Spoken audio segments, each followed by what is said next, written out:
Hello students. अब इस video lecture में हम डबल इंटीग्रेशन का जो कंसेप्ट है वो डबल इंटीग्रेशन का कंसेप्ट देखने वाले हैं। प्रीवियस लेक्चर में हमने सब कुछ जो बेसिक आइडियाज़ थी डबल इंटीग्रेशन के बारे में सब कुछ आइडिया देखा है। और ये जो प्रीवियस लेक्चर में क्या देखा था ये आपके सामने दे रहे हैं। आप यहाँ देख सकते हैं डबल इंटीग्रेशन जब कांस्टेंट लिमिट होते हैं एक्स और वाई के, तो इसका ये जो रीजन है इसी तरह रेक्टेंगुलर रीजन आता है। इसमें आप क्या कर सकते हैं, ये जो इंटीग्रेशन है इसका पहले with respect to y then with respect to x कर सकते हैं, या तो पहले with respect to x then with respect to y कर सकते हैं।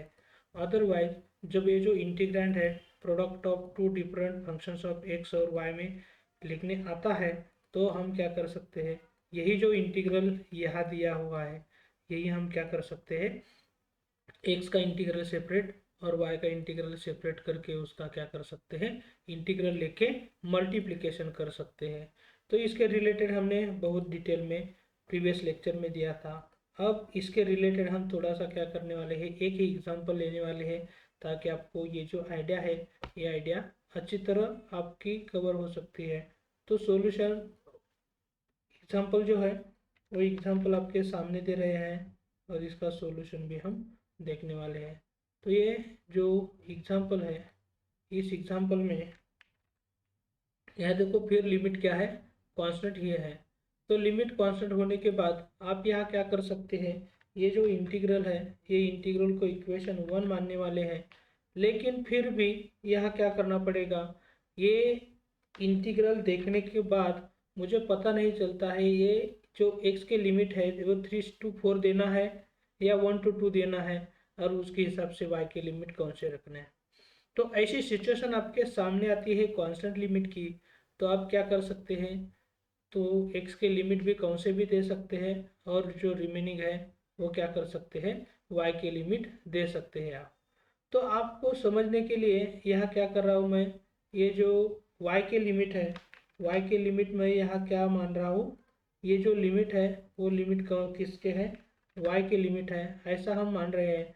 तो y के लिमिट 1 to 2 हो जाएगा और जो दूसरे लिमिट है वो दूसरे लिमिट के किसके अपने आप हो जाएंगे। जब वह y के मैं लिमिट मानता हूँ तो x के लिमिट अपने आप जो रिमेनिंग है वो लिमिट हो जाएगी। तो इसके बाद क्या होने वाला है, आप ये जो एग्जांपल है एग्जांपल पहले integration with respect to x then with respect to Y, और first integrate with respect to Y and then with respect to X ऐसा कर सकते हैं क्योंकि यहाँ लिमिट कांस्टेंट है। अब आप ये कौन से पार्ट पहला वो इंटीग्रेशन विथ रिस्पेक्ट टू लेना है आप पे डिपेंड होगा, ठीक है, लेकिन सॉल्यूशन फिर भी क्या आने वाला है, दोनों का सेम ही आने वाला है। तो ये जो इंटीग्रेशन है इंटीग्रेशन 1 जो है यहाँ लिमिट कांस्टेंट है, इसके लिए इंटीग्रेशन 1 हम कैसे लिख रहे हैं यहाँ आपके सामने यह आपको देखना है। अब इस इंटीग्रेशन में मेरा टारगेट जो है वो क्या करना है, पहले integration with respect to y लेना है। तो वाई लेने के लिए मुझे क्या करना पड़ेगा, ये जो वाई के रिलेटेड टर्म्स है या फंक्शन है वो हम एक साथ कर रहे हैं और उसके बाद हम क्या करने वाले हैं, integration with respect to x लेने वाले हैं। अदरवाइज आप दूसरा तरीका क्या कर सकते हैं, अब इस तरीके में क्या करना पड़ेगा मुझे, पहले integration with respect to Y and then with respect to x करना पड़ेगा, ठीक है। तो इसी तरह ये जो आइडिया है ये आइडिया हम यूज करने वाले हैं।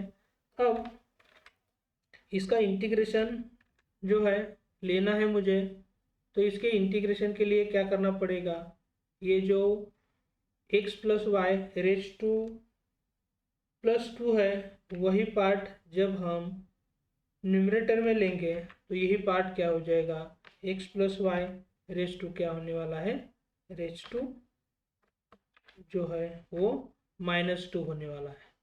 तो पहले हमने सिंप्लीफाई कर दिया है और अब हम इसका क्या करने वाले हैं, इंटीग्रेशन लेने वाले हैं। तो देखते हैं किस तरह इसका इंटीग्रेशन आने वाला है। तो इसका इंटीग्रेशन लेने के लिए ये हम क्या करते हैं, इसका इंटीग्रेशन में जो पार्ट होता है तो ये x plus y raise to क्या हो जाएगा, -2 + 1 ये क्या होने वाला है, -1 अपॉन क्या होने वाला है, -1 और इसके जो लिमिट्स है वो लिमिट्स हमें क्या देना पड़ेगा। यह लिमिट y की 1 to 2 है, तो यहाँ लिमिट जो है वो लिमिट हम यहाँ 1 to 2 दे सकते हैं। तो इसी तरह इसका इंटीग्रेशन फाइंड आउट किया है और इसकी लिमिट भी हमने देखी है। फिर ये जो फंक्शन है, ये फंक्शन में यह जो -1 है, इस -1 को हम क्या कर सकते हैं, डायरेक्ट इंटीग्रेशन के बाहर भी ले सकते हैं। तो ये क्या हो जाएगा, माइनस रहेगा, और जो ये 1 + xy⁻1 है, वही पार्ट क्या हो जाएगा, 1/x + y रहेगा। तो ये 1/x + y जो है, इसमें अपर लिमिट y के रिलेटेड और लोअर लिमिट y के रिलेटेड पुट करना है। तो ये थोड़ा सा हम क्या करते हैं, ये अच्छी तरह दिखने के लिए ये जो पार्ट है, ये पार्ट ऐसा लिख रहे हैं। अब इसके बाद हम यही जो पार्ट है, यही पार्ट में क्या करने वाले हैं, पहले अपर लिमिट और लोअर लिमिट के लिए करना है। तो हम क्या करते हैं, थोड़ा सा ये ब्रैकेट में ही लेते हैं, ताकि आपको थोड़ा सा कंफ्यूजन वगैरह जो कुछ है आपके मन में, ये कुछ भी नहीं रहे। तो सेम फंक्शन मैंने अपर लिमिट के लिए लिया है, लोअर लिमिट के लिए लिया है। तो यहाँ y की जो वैल्यू है अपर लिमिट की 2 है और लोअर लिमिट की क्या है, 1 है। तो यहाँ हम उसी तरह से इसके लिए ले रहे हैं। तो इसी तरह ये जो इंटीग्रेशन है विथ रिस्पेक्ट टू y हो जाएगा। अब यहाँ x के लिमिट ही बचे हैं, तो यहाँ x = 3 to 4 ऐसा लिखने की ज़रूरत भी नहीं है। फिर हम इंटीग्रेशन लेते हैं। तो इंटीग्रेशन लेने के लिए ये जो पूरा पार्ट है, इस पूरे पार्ट का हमें क्या करना पड़ेगा, इंटीग्रेशन लेना पड़ेगा। तो पहले हम क्या करते हैं, ये इंटीग्रेशन लेने के लिए इसके जो लिमिट है, ये लिमिट क्या हो जाएगी, 3 to 4 होने वाले हैं, 3 to 4। लेकिन जब हम 1/x + 2 का इंटीग्रेशन लेंगे, तो यही पार्ट जो है वो क्या हो जाएगा, log of x + 2 हो जाएगा। और ये जो पार्ट है इंटीग्रेशन का, वो क्या होने वाला है, log of x + 1 होगा। लेकिन ये हमें ब्रैकेट में देके, तो ब्रैकेट में देने के बाद ये क्या रहेगा, अच्छा रहेगा। तो यहाँ हम क्या कर रहे हैं, थोड़ा सा ब्रैकेट का कॉन्सेप्ट यूज़ कर रहे हैं, लेकिन यूज़ कर रहे हैं क्योंकि आपको ये समझने में दिक्कत नहीं होगी। तो देखो ये जो पार्ट है, इस पार्ट में क्या हो रहा है, अपर लिमिट और लोअर लिमिट 4 और 3 ये यूज़ कर सकते हैं आप। अब यहाँ मुझे ये जो पार्ट है, इस पार्ट में क्या हो जाएगा, ये इस तरह का पार्ट अपर लिमिट के लिए रिलेटेड आ जाएगा। ये जो स्क्वायर ब्रैकेट का पार्ट आप देख रहे हैं, इस स्क्वायर ब्रैकेट का पार्ट क्या हो जाएगा, अपर लिमिट के लिए आ सकता है। तो यहाँ हम स्क्वायर ब्रैकेट का पार्ट ही ले रहे हैं, वो लिख रहे हैं। लेकिन ये माइनस पहले था, लेकिन ये लोअर लिमिट के लिए माइनस देंगे तो माइनस माइनस क्या हो जाएगा, प्लस हो जाएगा। और इसी तरह आपका होने वाला है।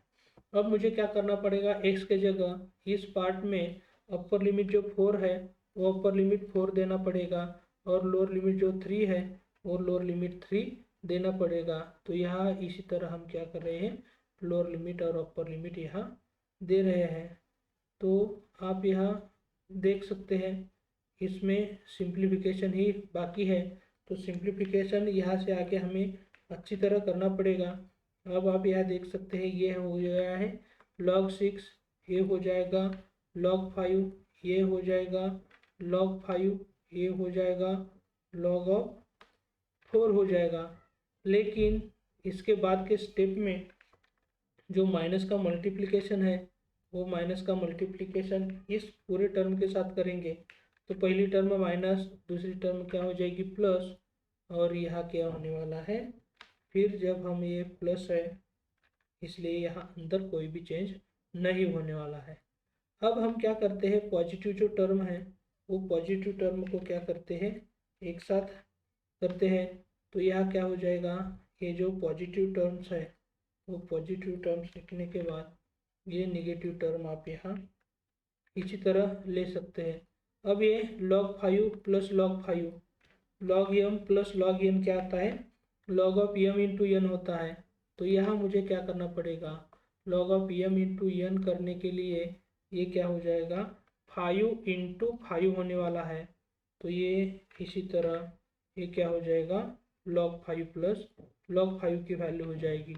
और दोनों में से माइनस साइन हम कॉमन निकालेंगे, तो माइनस साइन कॉमन निकालने के बाद इसी तरह आपकी जो टर्म है वो टर्म रहेगी, लेकिन इसमें भी क्या करना पड़ेगा log m plus log n का कंसेप्ट जब हम यूज़ करेंगे तो इस कंसेप्ट में क्या होने वाला है 4 इंटू क्या हो जाएगा 6 हो जाएगा। तो इसी तरह ये जो पार्ट है ये पार्ट हम कर सकते हैं। तो यहाँ ये करने के बाद माइनस एक ही टर्म है तो ब्रैकेट रखने की ज़रूरत नहीं है, तो ये फिर क्या हो जाएगा इसी तरह log ऑफ क्या होने वाला है 25 होने वाला है, और यह क्या होने वाला है 24 हो जाएगा।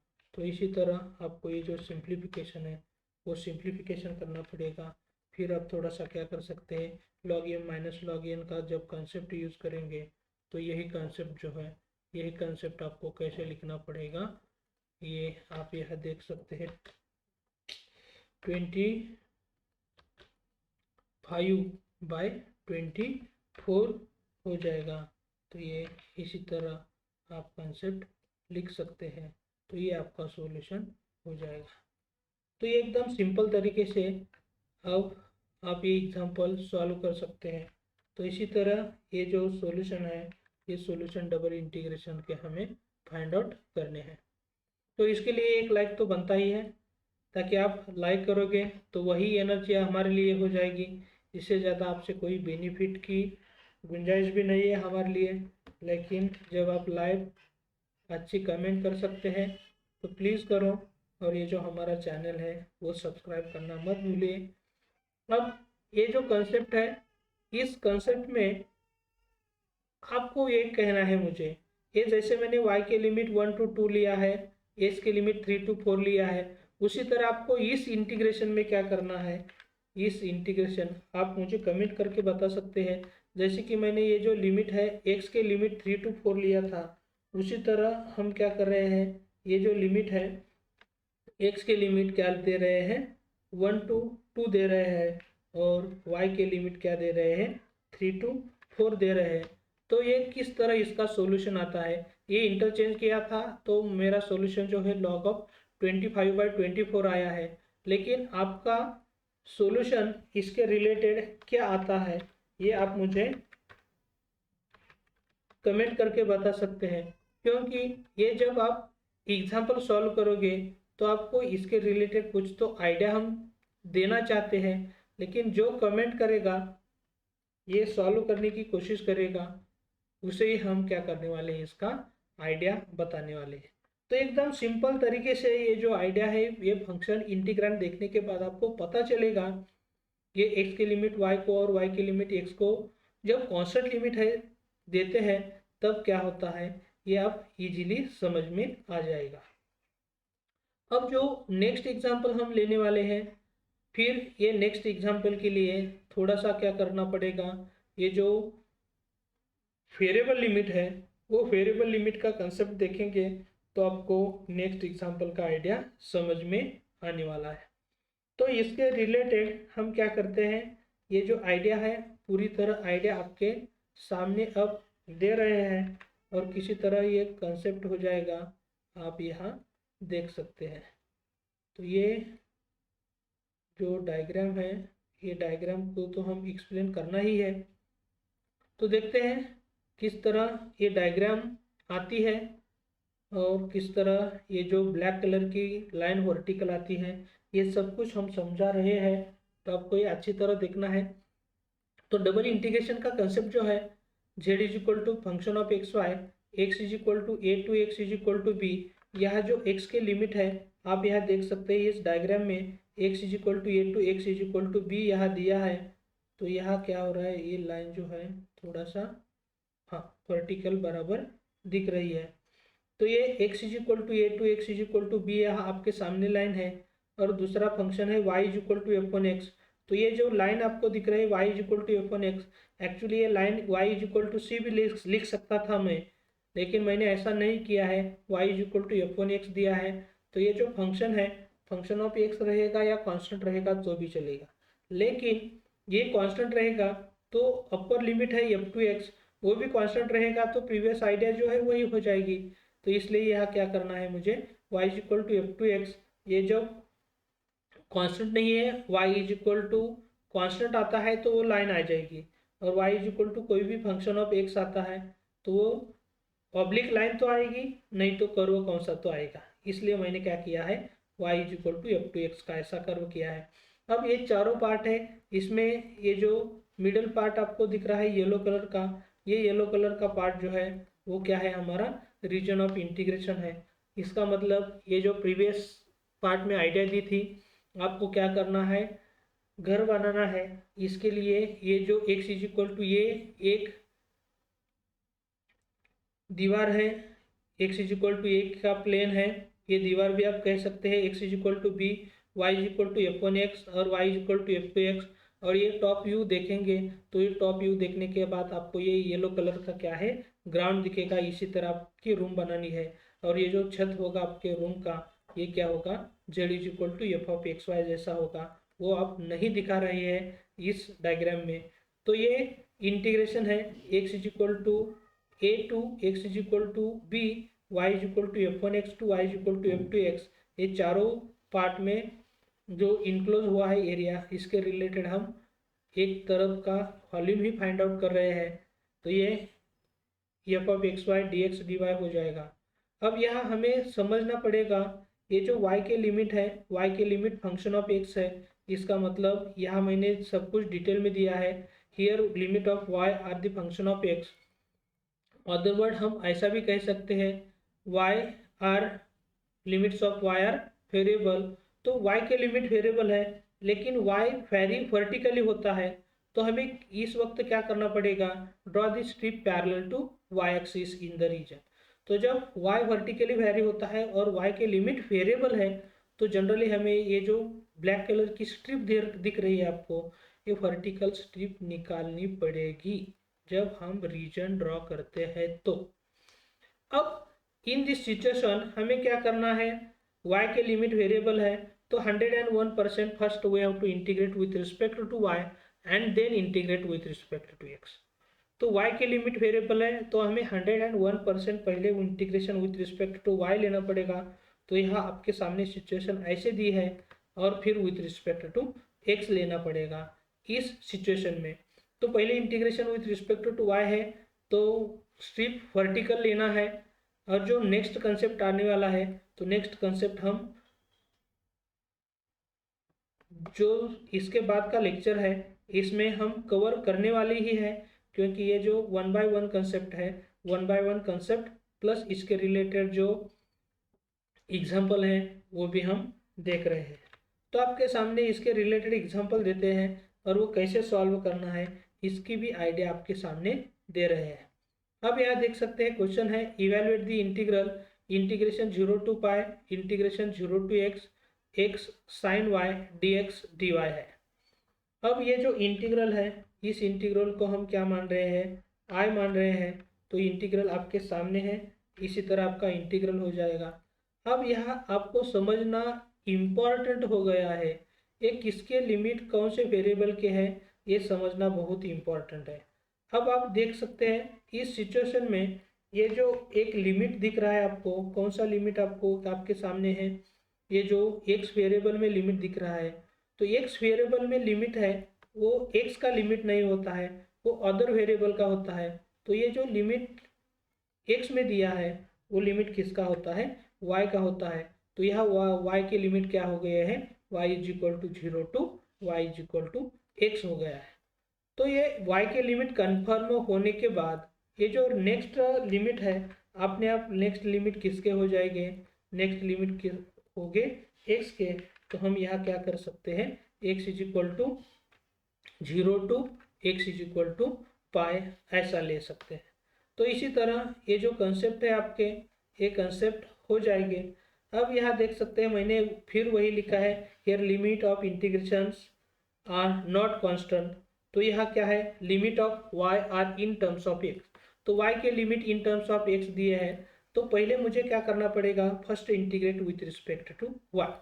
तो ये जो टारगेट है इंटीग्रेशन लेने के बाद मेरा टारगेट तो होने वाला है first integrate with respect to y का। तो देखते हैं first integrate with respect to जब y करेंगे तो ये किस तरह इसका इंटीग्रेशन होता है और कैसे हमें फाइंड आउट करना है। तो ये y के टर्म सिर्फ मुझे रखना है, तो ये जो x की टर्म है, x की टर्म को मैं क्या कर रहा हूँ, यहाँ बाहर ले रहा हूँ। तो यहाँ x dx जो है वो x dx पूरी तरह यहाँ से डिलीट कर रहा हूँ और ये y के रिलेटेड टर्म है, y के रिलेटेड टर्म का इंटीग्रेशन हो जाएगा और उसके बाद हम क्या करेंगे, ये जो x dx है इसके बारे में देखेंगे। अब यहाँ आप देख सकते हैं ये जो इंटीग्रेशन है, इस इंटीग्रेशन में अब साइन y का इंटीग्रेशन लेना है मुझे, तो साइन y का इंटीग्रेशन ले ही रहे हैं। लेकिन इस साइन y का इंटीग्रेशन तो आपको पता ही है वो किस तरह होता है। इसके लिए हम इंटीग्रेशन ऑफ साइन x का जब कंसेप्ट यूज करते हैं तो साइन x का इंटीग्रेशन क्या होता है, माइनस कॉस x होता है। उसी तरह ये जो साइन y है, साइन y का इंटीग्रेशन क्या हो जाएगा, माइनस कॉस ऑफ y हो जाएगा। तो ये हम क्या कर रहे हैं, साइन y का चेंज करके कॉस ऑफ y लिख रहे हैं। लेकिन ये जो लिमिट है इसके, वो लिमिट तो मुझे देने ही पड़ेगी। तो इसके लिए हमें क्या करना पड़ेगा, ब्रैकेट जो है ब्रैकेट देके लोअर लिमिट जो है इसका क्या करेंगे, 0 लेंगे और अपर लिमिट है आप यहाँ देख सकते हैं, अपर लिमिट इसका क्या है, x है। तो ये अपर लिमिट हम यहाँ दे रहे हैं। अब ये सिंप्लीफाई करना है मुझे, तो सिंप्लीफाई करने के लिए हम थोड़ा सा ये जो निगेटिव साइन है वो निगेटिव साइन बाहर ले सकते हैं। वो ये जो अंदर का निगेटिव साइन है वो हमने बाहर लिया है और फिर बाहर लेने के बाद ये जो cos y है, cos y ही फंक्शन हम यहाँ अब लेते हैं। अब इसमें क्या करना है मुझे, यहाँ से लेते हैं थोड़ा सा, ये जो कॉपी है, कॉपी करते समय दिक्कत आई थी। तो यहाँ देखो ये जो cos y है, cos y का फंक्शन है, वही cos y के फंक्शन में हमें क्या करना है, लोअर लिमिट और अपर लिमिट पुट करना है। लेकिन ये जो अपर लिमिट आप देख सकते हैं, अपर लिमिट क्या है, x है। तो y की जगह मुझे क्या करना पड़ेगा, x पुट करना पड़ेगा। और लोअर लिमिट क्या है, 0 है। तो यहाँ लोअर लिमिट क्या करेंगे, हम 0 लेने वाले हैं। तो इसी तरह ये इंटीग्रेशन हो जाएगा। फिर इसका जब सिंप्लीफिकेशन करते हैं तो सिंप्लीफिकेशन करने के लिए जब एक ही लिमिट, एक ही इंटीग्रेशन है तो ये अपने आप x के ही लिमिट होने वाले हैं। अब यहाँ cos x माइनस क्या होने वाला है, 1 ही होने वाला है। अब ये इंटीग्रेशन हमें सॉल्व करना है, तो आप इसे क्या कर सकते हैं, generalized rule of integration by parts use कर सकते हैं। Otherwise cos x into x, इसके लिए भी मुझे generalized rule of integration by parts ही यूज करना पड़ेगा। तो ये generalized rule of integration by parts जब हम यूज करेंगे तो इसके हिसाब से हम क्या कर रहे हैं, क्या ये जो फंक्शन है ये फंक्शन लिख रहे हैं। लेकिन अब ये जो माइनस साइन है, माइनस साइन फिर हम अंदर ले रहे हैं तो ये क्या हो जाएगा, ये cos x पॉजिटिव है वो माइनस हो जाएगा और ये -1 निगेटिव था वो क्या बन जाएगा, पॉजिटिव बन जाएगा। तो ये इसी तरह फंक्शन जो है वो फंक्शन हम यहाँ ले सकते हैं। तो यही हमारा इंटीग्रल i हो जाएगा। अब ये इंटीग्रल i जो है वो मुझे सॉल्व करना है। इसके लिए थोड़ा सा ये जो कंसेप्ट है, ये कंसेप्ट के लिए मुझे इंटीग्रेशन बाय पार्ट्स यूज़ करना है। तो ये जो u की वैल्यू है, u की वैल्यू को हम कौन सा पार्ट मानेंगे, u की जो वैल्यू है वो इसे यहाँ x मान रहे हैं और जो रिमेनिंग पार्ट है वो रिमेनिंग पार्ट जो v है वो v की वैल्यू यहाँ क्या हो जाएगी, ये इसी तरह हम ले सकते हैं, v इज इक्वल टू 1 ले सकते हैं। तो ये यूज करने के बाद हमें क्या करना पड़ेगा, यूजिंग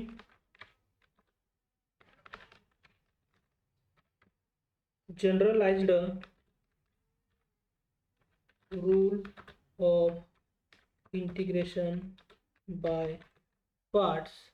जब generalized rule of integration by parts जब यूज करते हैं हम, तो इस वक्त यह हम आपको डायरेक्ट देने वाले हैं। तो ये डायरेक्ट करने के लिए मुझे पहले क्या करना पड़ेगा, ये जो इंटीग्रेशन है इंटीग्रेशन को हटाते हैं और इंटीग्रेशन को हटाने के बाद ये जो लिमिट है वो लिमिट के लैंग्वेज में हम क्या करते हैं, ये लिखते हैं। यहाँ मैंने अभी तक इंटीग्रेशन नहीं लिया है, सिर्फ मैं ये जो लिमिट है लिमिट के हिसाब से चल रहा हो। अब यहाँ देखो, ये जो u function as it is रखना है और ये जो v है इसी का इंटीग्रेशन लेना है। तो ये v का इंटीग्रेशन यहाँ क्या हो जाएगा, 1 का इंटीग्रेशन जो है 1 का इंटीग्रेशन क्या होने वाला है, x होने वाला है। तो ये 1 का इंटीग्रेशन यहाँ मैंने लिख दिया है। cos x का इंटीग्रेशन जो है वो sin x हो जाएगा। तो u into integration of v तो मैंने कर दिया है। फिर हमें क्या करना पड़ेगा, माइनस देके ये u का डेरिवेटिव निकालना है, लेकिन u जो है x है उसका डेरिवेटिव निकालना पड़ेगा। और ये जो x है ये पार्ट फिर हम एज इट इज यहाँ ले रहे हैं, क्योंकि ये पार्ट है इसी का पूरे पार्ट का मुझे इंटीग्रेशन लेना है। तो यहाँ x होने के बाद x का जो इंटीग्रेशन आता है वो x का इंटीग्रेशन क्या आने वाला है, x² 2 आने वाला है। तो इसके लिए थोड़ा सा मुझे ये जो पार्ट है इसी तरह लिखना पड़ेगा, x² 2। और जब ये माइनस साइन एक्स कंसिडर करेंगे तो माइनस साइन एक्स का इंटीग्रेशन जो है वो क्या हो जाएगा, प्लस कॉस एक्स इसी तरह हो जाएगा। और आप क्या कर सकते हैं, इसी तरह ये जो इंटीग्रेशन का पार्ट है वो यूज़ कर सकते हैं। हम थोड़ा सा क्या करने वाले हैं, लिमिट पुट करने से पहले ये जो फंक्शन है फंक्शन थोड़ा सा सिंप्लीफाई करेंगे तो हमारे लिए बेहतर रहेगा। तो ये क्या हो जाएगा, x का जब मल्टीप्लिकेशन करेंगे अंदर तो ये क्या हो जाएगा, x इंटू एक्स क्या हो जाएगा, x² हो जाएगा। तो यहाँ मुझे ये जो x इंटू एक्स है वो x² करना पड़ेगा। तो यहाँ मैं x² कर रहा हूँ। तो x² minus x sine x. अब यहाँ जब -1 का मल्टीप्लिकेशन करेंगे तो यहाँ क्या हो जाएगा, माइनस, और ये भी क्या हो जाएगा, माइनस हो जाएगा। और इसी तरह आप ये जो है इंटीग्रेशन बाय पार्ट्स यूज करने के बाद और थोड़ा सा जब हम सिंप्लीफाई करेंगे तो ये x² और ये माइनस x² है वो क्या हो जाएगा, प्लस x² हो जाएगा। तो हम क्या करते हैं, ये जो प्लस x² है वो प्लस x² ही पहले लिखते हैं। तो ये प्लस x² 2 जब लिखेंगे तो इसी तरह आपका इंटीग्रेशन हो जाएगा। अब इसके बाद आप क्या कर सकते हैं, लिमिट पुट कर सकते हैं। लेकिन लिमिट पुट करने के लिए मुझे क्या करना पड़ेगा, ये जो पूरा पार्ट है इस पूरा पार्ट में हम अपर लिमिट पुट करेंगे और वही पार्ट लेने के बाद लोअर लिमिट पुट करेंगे। अब ये जो x है x के जगह मुझे क्या करना पड़ेगा, अपर लिमिट पुट करना है। तो अपर लिमिट की वैल्यू तो आपको मालूम ही है, वैल्यू जो है वो क्या है, पाई है। तो अपर लिमिट की वैल्यू पाई, फिर यहाँ क्या करेंगे, अब पाई वैल्यू पुट करेंगे, फिर यहाँ क्या करने वाले हैं, पाई वैल्यू पुट करने वाले हैं, फिर यहाँ जो है अपर लिमिट पाई हो जाएगा। और लोअर लिमिट 0 है तो लोअर लिमिट के हिसाब से यह 0, यह भी क्या करना पड़ेगा, 0 इंटू क्या हो जाएगा, साइन ऑफ 0 हो जाएगा। और जब हम साइन 0 लिखते हैं तो हमें पता ही है साइन 0 की वैल्यू या कॉस 0 की वैल्यू क्या होती है। अब ये सिंप्लीफाई करना है हमें। तो ये सिंप्लीफाई करने के बाद ये तो π² 2 एज इट इज रहेगा, लेकिन ये जो साइन पाई की वैल्यू है ये इंटू साइन पाई की वैल्यू क्या होती है, 0। और ये कॉस पाई की वैल्यू जो है वो कॉस पाई की वैल्यू क्या होती है, -1 होती है। फिर ये जो पार्ट है वो क्या हो जाएगा, 0 हो जाएगा। ये पूरा पार्ट है वो भी क्या हो जाएगा, 0 हो जाएगा। और ये कॉस 0 है वो क्या हो जाएगा, 1 हो जाएगा। अब इसी तरह ये जो सिंप्लीफिकेशन होने वाला है, ये सिंप्लीफिकेशन में क्या रहेगा, सिर्फ ये जो पार्ट है ये पार्ट जाएगा और यह -1 क्या रहेगा, +1 रहेगा। तो हम क्या कर रहे हैं, यहाँ ये π² 2 +1 है वो हम इस ब्रैकेट के बाहर ले रहे हैं और यह पूरी तरह क्या होने वाला है, -1। तो ये -1 क्या हो जाएगा, +1 हो जाएगा। अब ये थोड़ा सा सिंप्लीफाई करेंगे हम। तो ये सिंप्लीफाई करने के बाद π² 2 प्लस क्या होने वाला है, 2 होने वाला है। यही आपका सॉल्यूशन हो जाएगा। और यही सॉल्यूशन किसका है, ये जो इंटीग्रेशन आपके सामने है यहाँ, ये इंटीग्रेशन का सॉल्यूशन ये हो जाएगा। तो इसी तरह एकदम सिंपल तरीके से ये जो सॉल्यूशन है आपके सामने दिया है, इसके लिए एक लाइक तो बनता ही है। और अभी तक आपने मेरा चैनल सब्सक्राइब नहीं किया है तो सब्सक्राइब करेंगे तो लाइव लेक्चर के लिए भी हम सोच रहे हैं, तो लाइव लेक्चर के हिसाब से आपके लिए ही इसका बेनिफिट होने वाला है। तो जल्द से जल्द सब्सक्राइब करेंगे तो बेहतर रहेगा। Thank you for watching.